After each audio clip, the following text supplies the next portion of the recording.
شادی کے 18 سال بعد اسے اپنی غلطی کا احساس ہوا تھا۔ اس نے ماں باپ کی مرضی کے خلاف شادی کی تھی، یعنی بھاگ کر۔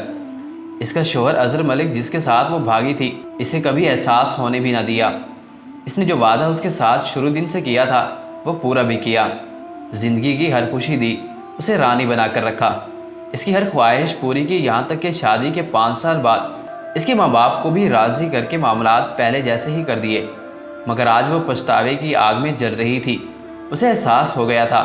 ہوا کچھ یوں کہ اس کا شوہر اظہر ملک اپنی بیٹی جو کہ اب 17 سال کی تھی اس کی شادی کرنا چاہتا تھا، مگر وہ اپنے شوہر کے فیصلے کے خلاف تھی۔ اس کا خیال تھا کہ بچی ابھی چھوٹی ہے، اسے آگے پڑھنا ہے، جب وہ ڈاکٹر بن جائے گی تب اس کی شادی کر دیں گے۔ تب اظہر ملک کے جواب پر اس کی بولتی بند ہو گئی۔ اس نے کہا کہ دیکھو، جب ہماری دوستی ہوئی تھی تب تمہاری عمر بھی 17 سال تھی، اور میں نہیں چاہتا کہ میری بیٹی بھی تمہاری طرح نامحرم رشتے میں بندھ کر مجھے چھوڑ جائے اور بھاگ جائے۔ ان الفاظ نے اسے عرش سے فرش پر لا کر کھڑا کر دیا تھا۔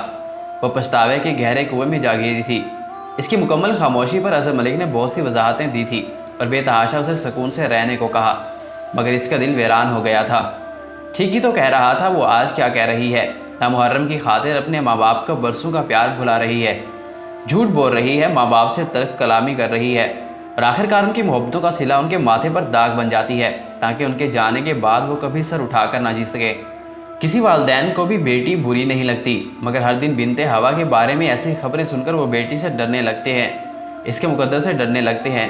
اے بنت ہوا، اپنے کردار کو مضبوط بنا، کسی کے چند پیار بھرے وعدوں کی خاطر ماں باپ کے برسوں کی محبت کو مت بھلا۔ یہ وعدے صرف تمہیں بھسانے کی جال ہے۔ ماں باپ اگر تم پر بھروسہ کر کے تمہیں ڈھیل دیتے ہیں تو ان کے بھروسے کو ٹھیس مت پہنچا کہ کل تمہیں بھی تو ماں بننا ہے۔